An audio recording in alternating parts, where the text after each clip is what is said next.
Humanity and the earth. For a time immemorial we have been together, spiraling through the cosmos on our inseparable journeys of growth and expansion. And now, as we approach the completion of another great cycle and the turning of an age, as the quickening intensifies and all that we once knew comes into question, humanity begins its entry into the time of revelations. For we are living in a period of tremendous change, where humanity's truths are shifting with exponential rapidity as today's more advanced technologies and awareness are working to reveal the new truths of tomorrow. And just as the perspectives of those who were born 50 or 100 years ago have had to shift to allow for our present version of reality, so too will we be invited to expand our perspectives of what is possible, to allow for the unfathomable changes that will come with the turning of the age and the birth of a new world. Thus it is our intention with this presentation not to tell you of the way things are, for we as unenlightened beings are incapable of knowing the truths that lie beyond our limited dualistic perspective. And so, aware of our limitations, it is our intention herein to merely present some insights that might serve to expand people's perspectives and create room for new possibilities of what could be. For in these shifting times, to know anything is to block the potential for further realizations. In the same way that a glass already full will not allow for more wine, and just as holding on to our limited perspectives of truth, spirituality, and service will keep us from seeing the dawning light of the new world which is currently beyond our comprehension. That said, the perspectives presented herein are not randomly imagined, but rather have been carefully compiled through the meticulous research and reflection upon ancient Gnostic and Taoist texts, as well as an analysis of current events and recognized trends in our global theater. We have said before that the time has come and that the revolution has begun. And now, with the passage of time and the willingness to learn, we stand in the light of our expanded awareness to see that the earth does not require a revolution on the part of humanity, but rather she is lovingly urging our evolution, an evolution that awaits all those who are willing to humble themselves and let go of what they know. For it is only in letting go that one may become open like a child and receive the grace of world-altering revelations.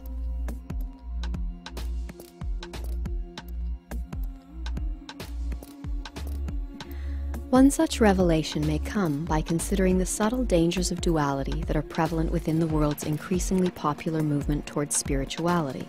as well as its traditional religious institutions. The sole purpose of all human life is to ascend, to achieve liberation from matter, from ignorance, suffering, and from the wheel of birth and death. Yet today, most of humanity is kept from liberation because it is attached to the illusion of separation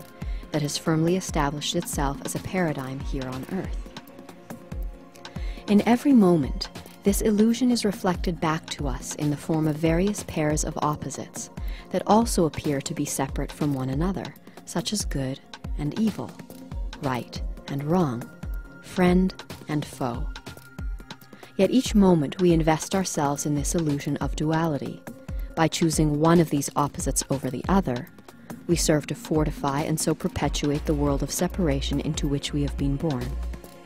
And as long as we continue to feed this dualistic existence, we will never be able to transcend it. For in this world of duality, the truth that energy follows thought ensures that goodness and evil keep one another alive. This occurs because each time we choose sides on an issue, one aspect is strengthened by our attraction to it, while the other is strengthened by our aversion. Therefore, by choosing sides, which to an unenlightened perception may seem to only empower one aspect of an issue, in fact serves to strengthen both. And thus we may see the very real danger prevalent in today's rising spiritual movement and traditional religions. where many well-intentioned people are focusing on doing good in the world and offering service to others. However, in doing so, many are invoking the ego's sense of doing good, while simultaneously perceiving others to be doing bad, which then fuels the dualistic illusion and indirectly arouses evil. This is why the Buddha taught his disciples to walk the middle path between all pairs of opposites, and why the initiate Paul in the New Testament wrote, "Each time I try to do good, I end up doing evil." Service to others can be a dualistic trap for the limited human mind. It is one of the most difficult snares to recognize because it seems so reasonably loving and selfless. However, divinity does not serve others in the very personal way that humanity thinks. Divinity, once contacted, radiates out in all directions, blessing all alike, for all are one. And here one may understand that true, effective spiritual service is the natural outpouring of love and wisdom from the divinely aligned heart and mind.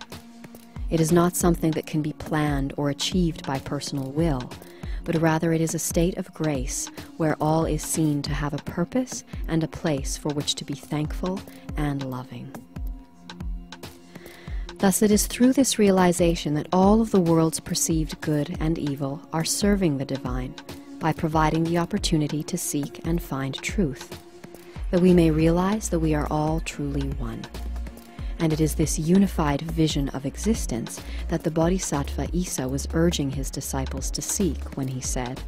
"When thine eye be single, thy whole body is filled with light."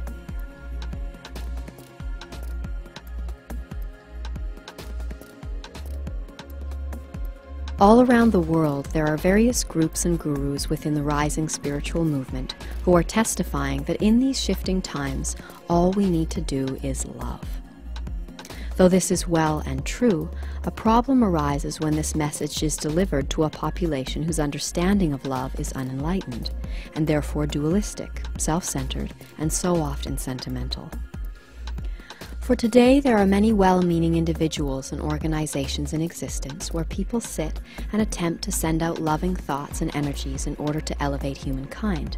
to protect it from harm, to put an end to wars, to ring in an era of peace on earth, and even to circumvent the forthcoming necessary geological upheavals. But in reality, human love has never liberated the world, and nor can it ever, for it is only divine love that is capable of providing liberation. The vast majority of New Age and so-called spiritual teachings, channelings, and meditations encourage people to use their personal will to create change within and for themselves, and sometimes for the world as well. Their focus is on personal transformation, as in create your own reality. But by encouraging people to focus upon themselves and the world, and use their personal will to support what they like and change what they don't like, these groups and teachers only serve to feed the illusion of duality. In fact, these spiritual practitioners and so-called masters are actually participating in something even more detrimental than those who are occultly unaware. For by inciting people to polarize themselves en masse towards peace, goodness, light, and love, these well-intentioned but misguided groups are actually synergetically strengthening and empowering the violence, evil, darkness, and hate on the opposite end of the spectrum at a global level, thereby unwittingly exacerbating the already chaotic and desperate condition of this planet. Thus we may see how the road to hell is paved with good intentions, as these well-meaning individuals are leading the masses astray and thereby incurring further karma for themselves and encouraging others whom they attract to their cause to do the same.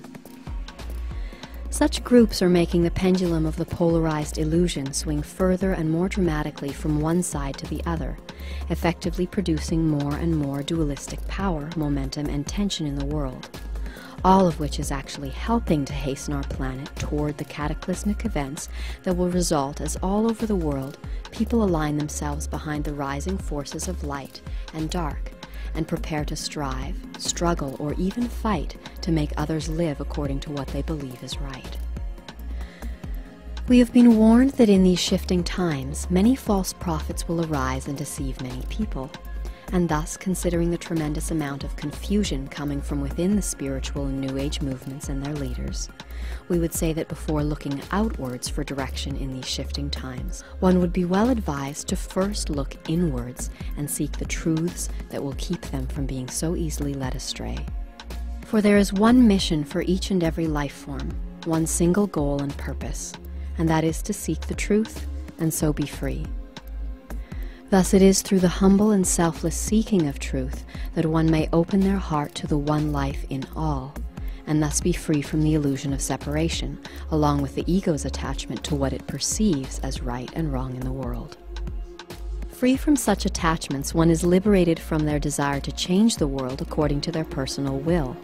for they see that all is perfect as it is, as reflected in the words of the Taoist sage Lao Tzu, who said, "The world is sacred, it can't be improved." Thus it is with this understanding that one learns to relinquish my will for thy will, that is, the divine will.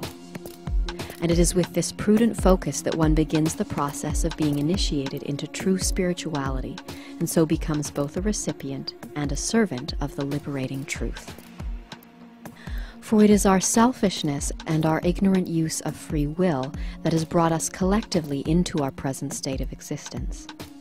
Therefore, perhaps it is only by a 180-degree reversal, through selflessness, through the complete and utter surrender of ourselves and our personal will to the divine will of the Tao, that we may allow the forces of true change and redemption to work through us and liberate us completely from the unholy illusion of this world.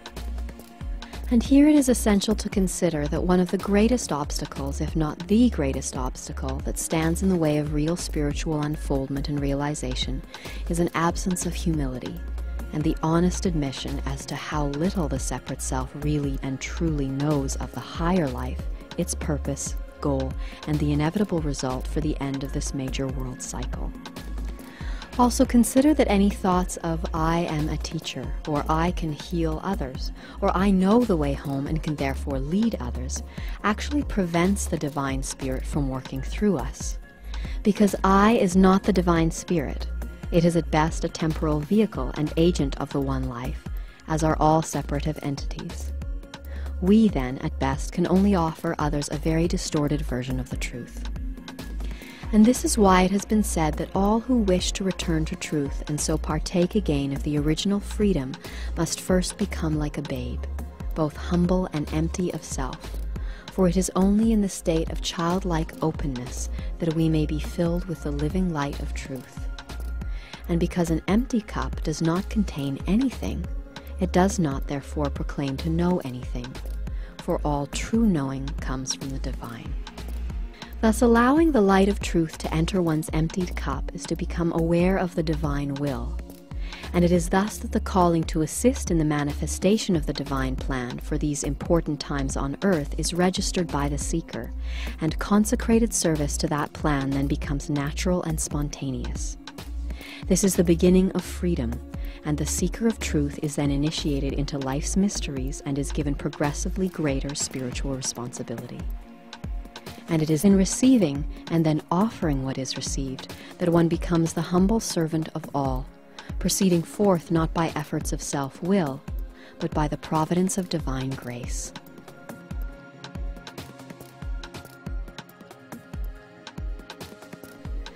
To many who are sensing the quickening on earth today, it is becoming clear that two world perspectives are now rising, in contrast of one another. And this inevitable division, which has and will always occur in the cycle of humanity's evolution, has been called by the prophets the time of the great separation, or the sifting time. This sifting time not only includes the division of souls, but of all life and all energy on earth into two vibrational fields. And for all those who are awakening to this reality, it is now becoming quite obvious that humanity shall, very soon, be required to make a distinct choice of which perspective we choose to embrace. For we have today arrived at the crossroads, and the time of reckoning, and the choice that remains to humanity is, will we continue to live for and exalt the self, and therefore bind ourselves to this world's illusion of separation and duality? Or will we choose to move on to the new world and its lessons by surrendering ourselves in service to the divine will and awakening to our oneness and equality with all? Though our age-old programming and dualistic perceptions of this division will cause many to perceive this as the separation of good and evil, or heaven and hell, it is more accurate to consider this as an opportunity, where those who have had enough of the lessons that are made available in the present dualistic world choose to let go of their attachments to it, and those who still wish to explore the lessons of the self, the material and the struggle of opposites, are free to do so until such a time that they wish to explore lessons of another reality. Hence, the suggestion of this division need not arouse fear or pride, as it is all to be a matter of a person's choice of where they wish to be, to do the appropriate learning in service of the divine. And in keeping with the cyclic nature of our universe, if the choice to move on to other lessons does not seem prudent during the closing of this Earth cycle, the choice will come again either on Earth or some other planet at some other time. That said, the great separation is indeed intensifying in the world today, as approaching high vibrational cosmic rays are pushing all unresolved karma and darkness to the surface from within each one of us, thereby giving us the opportunity to heal our dualistic perspectives of light and dark in relation to ourselves and the world. And like a cancer in the body, the disease of the world will continue to rise and become increasingly intense until we stop running from the darkness, face it, and learn what lessons it has to reveal. For it is a dangerous and most erroneous belief amongst many in today's spiritual and New Age movements that all we need to do is focus on the positives, such as, if we concentrate on the light, we will see the light, and if we focus on the dark, we will see the dark. But what so few people understand today is that it is not what we focus upon or not that matters, so much as the why. And if we honestly examine why we avoid looking at the shadow side of life, then most will find that it is because we are in denial and therefore fearful of it. And it is in fact the energetic charge of our fear that is partially responsible for keeping the darkness so very alive in our world today. Thus, supporting the phrase that it is always darkest before the dawn, we shall find that life on Earth is and will continue to become more challenging in the months and years approaching the shift, as the darkness which has been ignored or denied for so long surfaces with a strength that demands our recognition and reconciliation. One of the most common misconceptions that has been woven into the very fabric of our reality through the world's religions, governments, and global media is the belief in an epic final battle between the forces of good and evil known to many as Armageddon. All across the planet, a total of nearly 3 billion Christians, Muslims, and Jews await the prophesied return of the Messiah, or Mahdi, who it is believed will lead the righteous in a battle against the opposing forces of evil, which it is believed will be led by the Antichrist. Though it is possible that there will be an epic global conflict as tensions rise on the world stage and people align themselves behind their governments and their gods,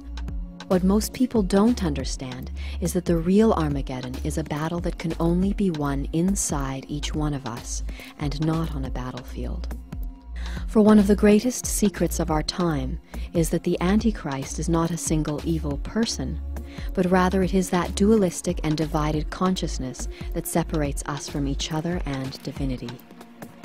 And it is by continually looking out to the world for an enemy or threat, rather than looking inside ourselves, that humanity is kept from seeing and therefore healing the true danger of its ignorance and duality. And thus the existing cycle of suffering and separation is perpetuated.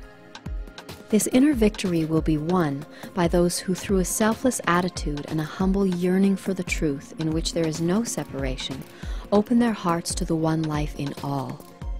and so relinquish their personal will and desire to change the world so that they may surrender themselves to the humble service of the divine will. And it is for this reason that authentic spiritual practices such as Buddhism, Taoism, yoga, and certain native spiritual traditions teach us to be aware and equanimous with the way things are. And thus, as the dramatic yet divinely orchestrated world events peak, the prophesied event of the return will cause the realities of the two contrasting world perspectives to separate, thus sounding that the time has come for humanity to make its choice. I am ready for the next step in humanity's evolution. And now we must seek to unite with others. The time has come to live for each other.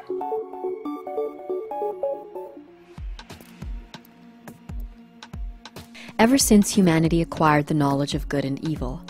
everything born into this dualistic world has been required to adapt itself to the illusory laws dividing time and space, laws of isolation and opposition, perpetuating the ongoing cycle of birth, death, and suffering. These laws, which are expressions of duality or antichrist consciousness, present the greatest obstacle to humanity's quest for liberation. Although such spiritual seeking is met with little success in today's world because of the extreme difficulty in reaching integration in a vibrational field that is as psychically polluted as that of the Earth, during the revolving course of the cosmic cycles, there arise periods when great redeeming energies return to the Earth, allowing the process of integration to proceed more easily and rapidly. All around the world there exist ancient cultures and wisdom keepers whose texts and teachings reveal knowledge of such periods having happened in the past, while some even hold prophecies telling of the impending return of these forces of salvation.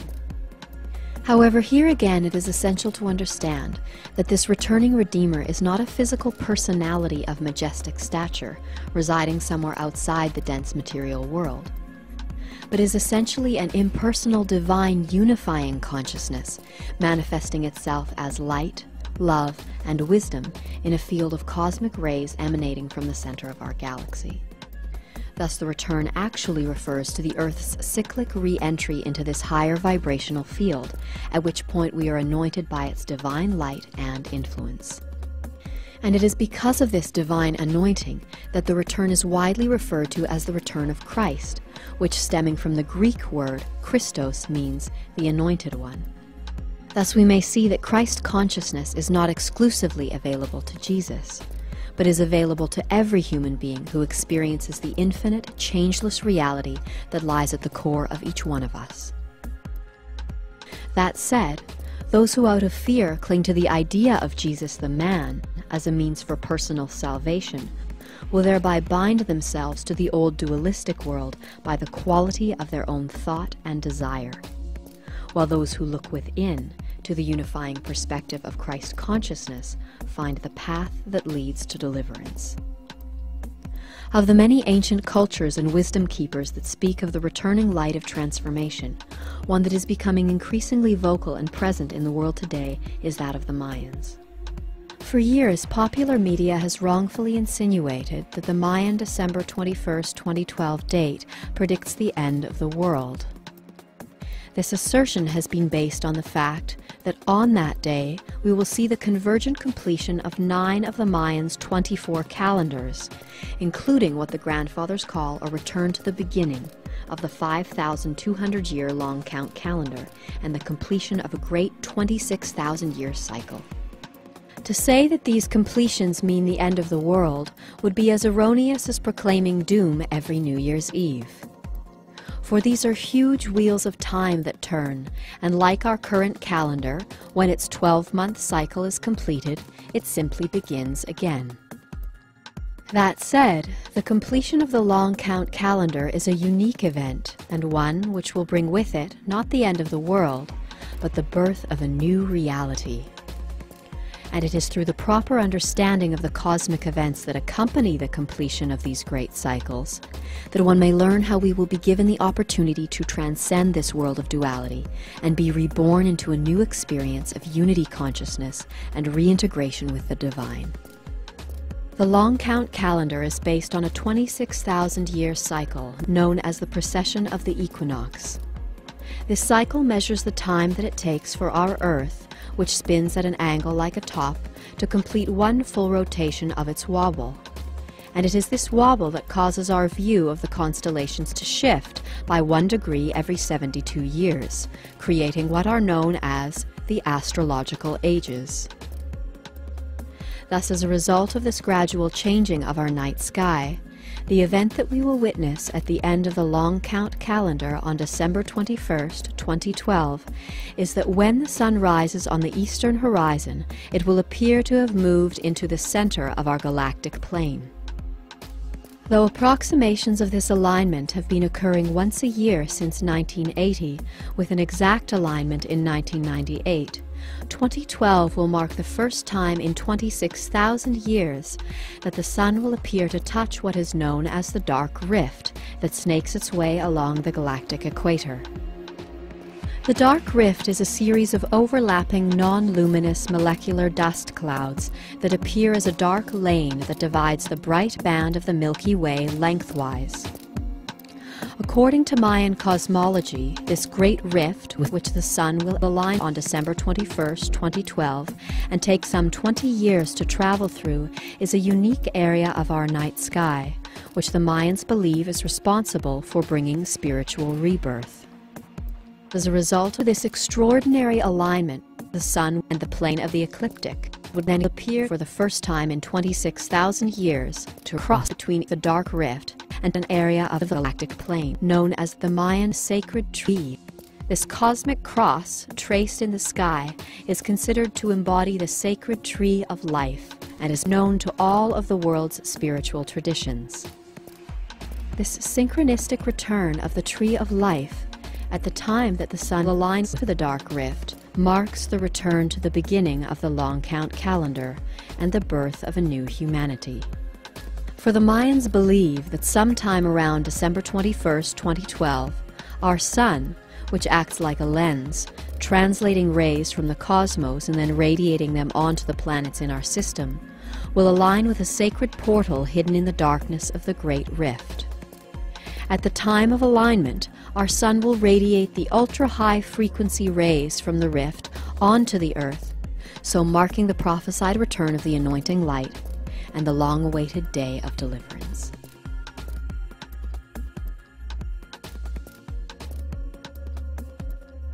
As the quickening intensifies during the approach of the imminent day of return, the global situation will become increasingly intense as the forces of darkness lash out in their final attempt to preserve the world of duality. This is a typical occurrence at the close of each world cycle, and one that necessarily precedes the return of the anointing light to the earth. The purpose of such timely intensity is to provide humanity the necessary challenges and trials that will allow us to purify ourselves by reflecting on the choices that we've made throughout our lives and during these times of great change.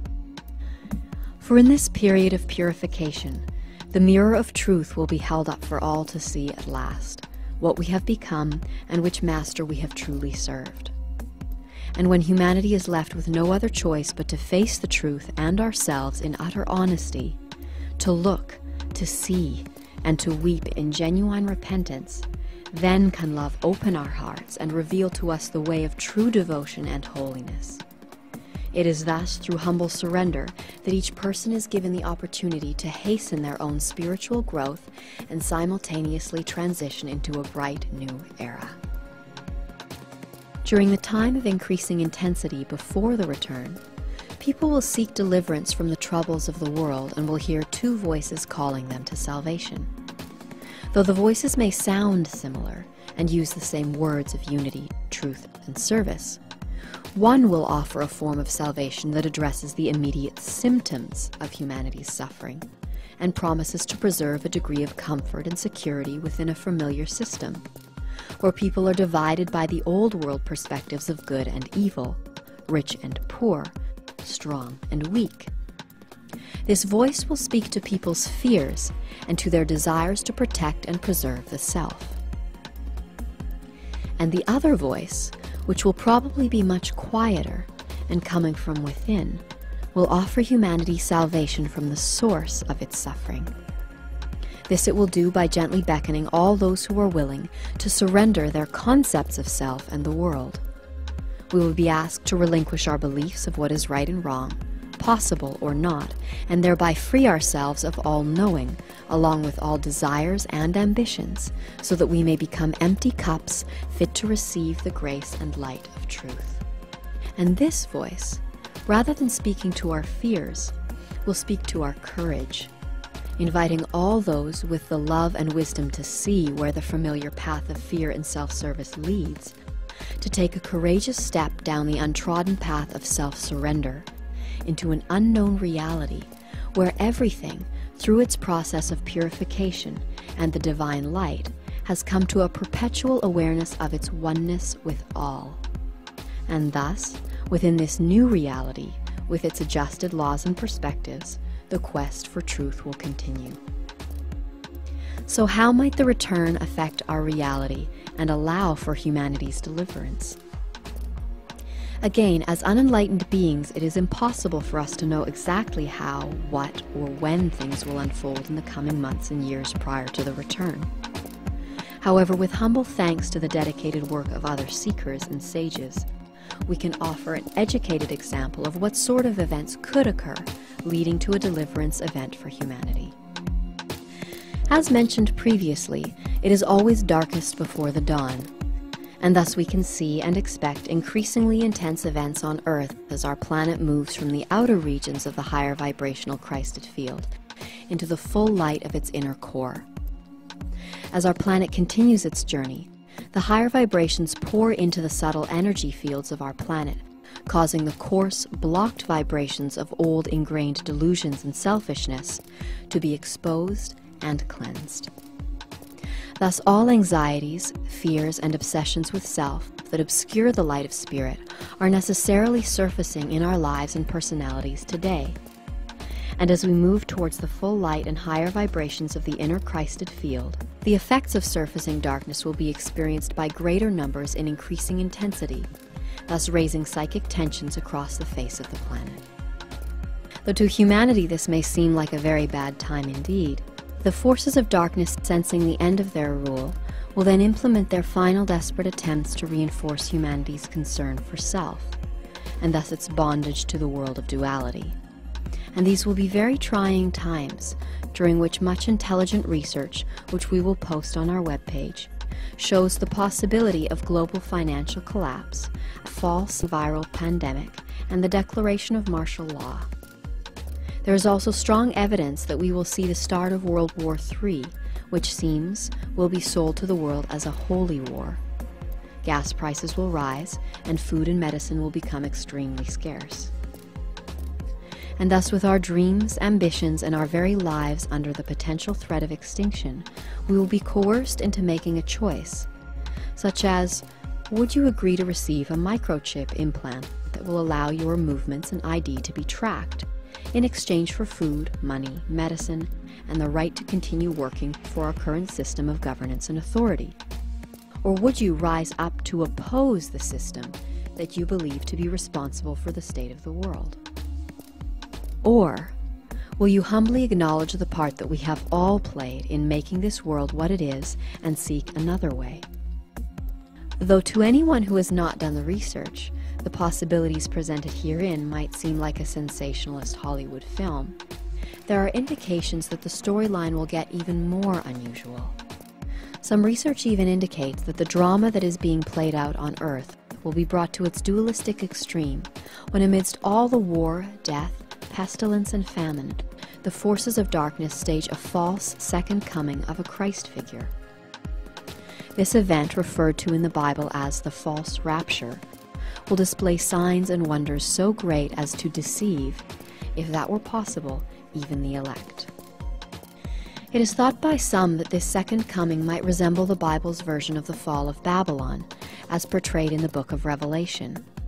while others believe that it could be staged to look like the arrival of a benevolent alien race, who, forming links with our world governments, popular spiritual leaders, and movie stars, would perform miracles and tender promises to ease the pains of humanity by whisking the elect, or chosen ones, away to safety, thus saving them from the dark evil of the world. All those who have chosen in fear to leave the earth and avoid facing the darkness and reconciling the duality within themselves will have missed the opportunity for deliverance that will come at the moment of the true and blessed return. Again, it is impossible for us to know what the moment of return will look like, but respecting the power of story and imagination as the means by which we may navigate the unknown, we offer the following with the intention of inspiring people to empty their cups of what they believe is true in order to allow for the inpouring of new revelations. That said, It is widely accepted in both the realms of science and spirituality that the human body, comprised mostly of water, is a conductor of sound, light, and information, all of which travel through our bodies as vibrations. Aware of this, we may now imagine that as the higher vibrations of the Christ consciousness move through us, they will cause our bodies to resonate with their frequency. Thus, as our vibrations rise and match the never-before experienced frequency levels of the cosmic rays, we will be able to perceive higher levels of the electromagnetic spectrum, at which point we will be able to perceive all of the sounds, images, and entities that exist within our newly achieved range of frequency. Vibrating at this level, the spirits of the dead may be seen and heard, rising to meet the coming dawn, as humanity expands its senses and consciousness to perceive the forgotten fifth element of ether, that which connects us all. Here, too, we may perceive the parallel realms of the astral planes and share encounters with mythical beings, all of whom will attend us and the rest of humanity as our increasing frequency brings us all closer to a collective experience of oneness. As we reach the peak of frequency, the voices of others that we have begun to hear in our heads will rise in numbers and climax at the point when we hear all the thoughts of creation and experience all actions as if they were our own. So too may it seem like all the events of these lives are happening at once, and that all places are this place. As one may imagine, this expanded perspective of oneness could be quite an intense experience. And for those who choose to hold on to their knowledge of what is and is not possible, such events will threaten to shatter their psyches, as every sense is simultaneously overloaded. Thoughts of good or evil will give rise to those of their dualistic opposites and attract like energies that further threaten the traveler's ability to stay safe and sane. And here we will have a choice, to either clutch to the banks of that raging river and be dashed against the rocks, or to simply let go and surrender to the roar and the flow. Some will try to hide from this experience. Some will try to escape it. Some will welcome it. Some will recognize it. And some will have known all their lives that the end would be like this, exactly like this. As the truth of oneness, followed by divine love, returns to our ailing planet, those who love the truth and who are therefore consecrated to serving the truth without compromise or self-concern will greatly rejoice at the shattering of the illusion of separation. And when at long last humanity is awakened to its oneness with the earth and all living things, we will raise our voices as one and join the eternal song of the universe. Have faith, for we are awakening as one.